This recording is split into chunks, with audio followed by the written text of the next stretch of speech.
Video کے آخر تک آپ کو خود فیصلہ کرنا ہوگا کہ حضرت خضر کے واقعات صرف معجزات تھے یا وہ کسی ایسے علم سے واقف تھے جو عام انسانی سمجھ سے کہیں آگے تھا، یہاں تک کہ حضرت موسیٰ علیہ السلام بھی وہ علم نہیں جانتے تھے، ایک ایسا علم جس کی مدد سے مستقبل میں ہونے والے واقعات کو آپ حال میں دیکھ کر ان کو درست فرما سکتے تھے، بالکل کسی سائنس فکشن فلم کی طرح۔ اور کیا مجمع البحرین واقعی دو سمندروں کا سنگم تھا، یا دو مختلف جہانوں کا، یا پھر دو ڈائمینشنز کا؟ قرآن کی چند آیات اور ایک عجیب مچھلی ہمیں ایک ایسے راز تک لے جاتی ہیں جس پر بہت کم لوگ غور کرتے ہیں۔ تو چلیے حقیقت کیا ہے اس تک پہنچنے کی کوشش کرتے ہیں۔ پچھلی ویڈیو میں ہم اس واقعے کو تفصیل سے دیکھ چکے ہیں اور مجمع البحرین کی لوکیشن جاننے کی پوری کوشش کر چکے ہیں۔ اب ہم مجمع البحرین کی اصل حقیقت تک پہنچنے کی کوشش کریں گے۔ فی الحال لفظ مجمع البحرین کے ظاہری معنی لے کر ہم اپنے ٹاپک کو کنٹینیو کرتے ہیں، لیکن حقیقت میں لفظ مجمع البحرین خود اپنے آپ میں ایک گہرائی رکھتا ہے، اور اس کی وضاحت انشاءاللہ ہم اگلی ویڈیو میں کریں گے جو اگلے ہفتے آئے گی انشاءاللہ، کیونکہ اس کا تعلق ہمارے موضوع سے ڈائریکٹ نہیں ہے۔ دوستو، میری ذاتی تھیوری کے مطابق ہو سکتا ہے موسیٰ علیہ السلام میڈیٹرینین سی یعنی بحر روم کے کسی ایسی جگہ پہنچے تھے جہاں دو سمندر، جو دو پانی کے بڑے ذخیرے آپس میں جمع ہو رہے تھے، ان کا سنگم ہو رہا تھا، ان کا میٹنگ پوائنٹ تھا۔ لیکن ایک پانی کا ذخیرہ ہماری دنیا سے جبکہ دوسرا کسی اور دنیا سے تھا، کسی اور ڈائمینشن میں تھا، اور ایک خاص پوائنٹ پر ہماری اس دنیا کے باہر سے مل رہا تھا۔ اور اسی ملنے کی پوائنٹ کی جگہ پر آیت نمبر 60 کے مطابق پانیوں کے بیچ ایک راستہ سا بن گیا تھا، جیسے کہ پانی کے اندر ایک سرنگ بن گئی ہو، ایک چھپا ہوا راستہ، اور اس راستے کو فالو کرتی وہ مچھلی غائب ہو گئی تھی۔ مجمع البحرین کا مقام بحر مردار یعنی ڈیڈ سی کے اندر بھی ہو سکتا ہے۔ بہرحال مجمع البحرین کی ایگزیکٹ لوکیشن تو اللہ تعالیٰ ہی بہتر جانتے ہیں،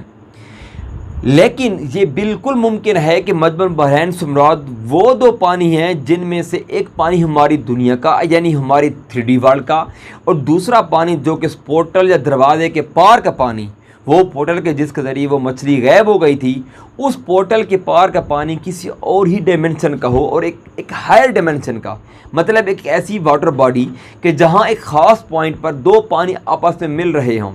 لیکن عام حالات میں نظر نہیں آتی۔ اور جب موسیٰ علیہ السلام اور حضرت خضر علیہ السلام کی ملاقات مقصود تھی تو اس خاص پوائنٹ پر ایک محراب نما دروازہ بنایا گیا تاکہ ان کی ملاقات کرائی جا سکے۔ موسیٰ علیہ السلام حالانکہ اس مقام پر پہلے موجود تھے، لیکن وہ مجمع البحرین کو نہیں سمجھ سکے، اور جب واپس آئے تو وہاں اس مقام پر انہوں نے حضرت خضر علیہ السلام کو موجود پایا۔ تو جہاں تھیوری یہ بنتی ہے کہ جب مچھلی اس پورٹل یا اس دروازے کے اندر غائب ہوئی جو کہ ایک الگ ہی ڈائمینشن میں کھلتا تھا، تو وہاں سے حضرت خضر علیہ السلام باہر تشریف لائے، اور چونکہ وہ پورٹل یا دروازہ ایک ہائر ڈائمینشن میں کھل رہا تھا، تو اس ہائر ڈائمینشن میں موجود ہونے کی وجہ سے یا پھر ہائر ڈائمینشن کو ایکسیس کرنے کی وجہ سے حضرت خضر علیہ السلام ہماری 3D ورلڈ میں موجود ہر شخص کی، ہر کسی کی ٹائم لائن کو دیکھ سکتے تھے، اور اسی وجہ سے وہ 3 واقعات رونما ہوئے کہ جن میں حضرت خضر علیہ السلام نے وقت سے پہلے ان معاملات کو درست فرما دیا، یعنی اس کشتی کے آبدار بنا کر بچا لینا، اس بچے کو قتل کر دینا، اور اس یتیم بچوں کی دیوار کو ٹھیک کر دینا۔ ان تینوں واقعات پر ہم پہلے ویڈیو بنا چکے ہیں، وہ آپ دیکھ سکتے ہیں۔ ویسے ڈائمینشنز کی تھیوری اپنے آپ میں بڑی دلچسپ ہے، اس پر انشاءاللہ پھر کسی دن بات کریں گے۔ کئی لوگوں کے ذہن میں سوال ہوگا کہ یہ بھی ہو سکتا ہے کہ یہ تینوں واقعات حضرت خضر علیہ السلام کے معجزات ہوں۔ تو دوستو، میرے خیال کے مطابق ایسا نہیں ہو سکتا، یہ معجزات نہیں تھے، کیونکہ حضرت موسیٰ علیہ السلام نے خضر علیہ السلام سے علم سیکھنے کی درخواست کی تھی، اور اگر یہ معجزات ہوتے تو معجزات تو انبیاء کے ساتھ خاص ہوتے ہیں، ہر نبی کا الگ معجزہ ہوتا ہے، اور وہ خرق عادت ہوتے ہیں، وہ سکھائے نہیں جاتے۔ اور آپ صلی اللہ علیہ وسلم کی ارشاد کا مفہوم کیا ہے کہ اللہ تعالیٰ موسیٰ علیہ السلام پر رحم کرے، اگر وہ خاموش رہتے تو ہمیں بہت کچھ معلوم ہو جاتا۔ اس سے پتہ چلتا ہے کہ حضرت خضر علیہ السلام کا علم کسی قسم کا معجزہ نہیں، بلکہ وہ ایک اعلیٰ قسم کا علم یا اعلیٰ قسم کی سمجھ تھی، اعلیٰ قسم کی انڈرسٹینڈنگ تھی جو ہم نہیں جانتے ہیں۔ سورہ کہف کی آیت نمبر 65 کے مطابق اللہ تعالیٰ خضر علیہ السلام کو علم کے لفظ لدنا کا استعمال کیا، اور یہ لدنا کا علم ایک ایسا علم ہوتا ہے جو سیکھا نہیں جاتا اور نہیں سکھایا جاتا ہے، بلکہ یہ ڈیوائن علم ہوتا ہے، اللہ تعالیٰ کی جانب سے دیا گیا ہوتا ہے، کسی کو ڈائریکٹ دیا جاتا ہے، اس کے دل میں القاء کیا جاتا ہے، اس میں دل میں اتارا جاتا ہے۔ اس علم کی بنیاد پر انہوں نے دوران سفر اس کشتی کو عیبدار کر دیا تاکہ وہ کشتی ضبط نہ ہو سکے۔ ایک سوال یہ بھی ہو سکتا ہے کہ حضرت خضر علیہ السلام چونکہ اس علاقے کو جانتے ہوں گے، اس لیے انہیں اس علاقے کے بارے میں معلوم ہوگا، تبھی انہوں نے کشتی کو عیبدار کر دیا، لیکن اس بچے کو قتل کرنا اور یتیم بچوں کی دیوار کو سیدھا کرنا یہ وضاحت کرتے ہیں کہ خضر علیہ السلام ان تینوں واقعات کی ٹائم لائنز کے بارے میں پتہ تھا، اس لیے انہیں معلوم تھا کہ ان ٹائم لائنز میں کیا کیا ہوگا آگے مستقبل میں۔ یاد رہے کہ یہ کسی قسم کا علم غیب نہیں ہے، بلکہ سورہ کاف کی آیت نمبر 82 کے مفہوم کے مطابق خود حضرت خضر علیہ السلام فرماتے ہیں کہ یہ تمام کام انہوں نے اپنی مرضی سے نہیں کیے تھے، بلکہ اللہ تعالیٰ کی منشا ان کی اجازت سے کیے تھے۔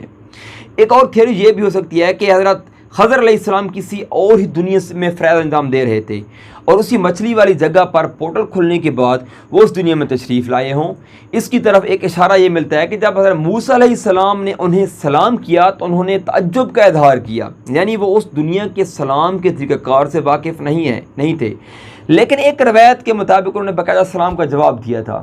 اور موسیٰ علیہ السلام کی آئیڈینٹی کے بارے میں کنفرم کرنا کہ آپ بنی اسرائیل والے موسیٰ ہی ہیں۔ اس سے اشارہ ملتا ہے کہ آپ کسی اور ہی عالم میں ہیں، کسی اور ہی جہاں میں اللہ تعالیٰ کے دیے فیض انجام دے رہے تھے۔ اس کے علاوہ ان واقعات میں اس کشتی میں موجود لوگوں نے کشتی کو توڑنے پر کسی قسم کا تعجب کا اظہار نہیں کیا، اور اس بچے کے قتل کرنے کے موقع پر بھی اس گاؤں میں موجود لوگوں نے کسی قسم کا مطالبہ نہیں کیا۔ ہو سکتا ہے کہ اس دنیا کے لوگ خضر علیہ السلام کے اس علم سے واقف ہوں گے، اس لیے انہوں نے کسی قسم کے تعجب کا یا کسی بھی قسم کا سوال نہیں کیا۔ چونکہ موسیٰ علیہ السلام سورہ کاف کی آیت نمبر 68 کے مفہوم کے مطابق وہ اس طرح کے علم کو نہیں جانتے تھے تو وہ بے صبری سے بول پڑتے تھے۔ بہرحال اس کی مکمل حقیقت تو اللہ تعالیٰ ہی بہتر جانتے ہیں، ہم تو صرف تھیوری پیش کر سکتے ہیں جہاں تک ممکن ہو سکے۔ بعض روایات میں مچھلی کے زندہ ہو جانے کا سبب یہ بتایا گیا ہے کہ جس چٹان پر حضرت موسیٰ علیہ السلام اور یوشع بن نون علیہ السلام نے سر رکھ کر نیند کی تھی، اس کے نیچے آب حیات کا چشمہ تھا اور اسی چشمے کے پانی کے چھینٹے مچھلی پر پڑے اور مچھلی زندہ ہو کر اس دریا میں غائب ہو گئی۔ آب حیات کے بارے میں اتھینٹک معلومات کہیں بھی نہیں ہیں، لیکن مچھلی کا زندہ ہو کر پانی کے اندر غائب ہو جانا اللہ تعالیٰ کی خاص نشانی میں سے ایک نشانی تھی۔ دوستو، اگر اس پورے واقعہ کو ایک بڑے اسپیکٹرم پر رکھ کر دیکھا جائے تو اس واقعے میں ٹائم کو مینیپولیٹ کیا جا رہا ہے، یا تو پریزنٹ ٹائم میں رہ کر فیوچر ٹائم کو ٹھیک کیا جا رہا ہے جیسے ان واقعات میں آیا ہے، یا پھر ہائر ڈیمینشن کا ایکسیس ہونے کی وجہ سے ہماری اس 3D دنیا کی ٹائم لائنز کو دیکھا جا رہا ہے اور مینیپولیٹ کیا جا رہا ہے۔ اس واقعہ کے قرآن میں ہونے کی اور بھی بہت سی حکمتوں کے ساتھ ساتھ ایک حکمت یہ بھی ہو سکتی ہے کہ جس طرح اس واقعے میں ٹائم کو مینیپولیٹ ہوتا دکھایا جا رہا ہے، ہو سکتا ہے کہ دجال ایسی ٹیکنالوجی کے ساتھ ظہور کرے کہ جس میں وہ ٹائم کو مینیپولیٹ یعنی ٹائم کے ساتھ چھیڑ چھاڑ اور جوڑ توڑ کر کے لوگوں کو فتنے میں مبتلا کر سکے۔ جب انسان قرآن میں موجود اس واقعے کو پوری طرح سمجھ جائے گا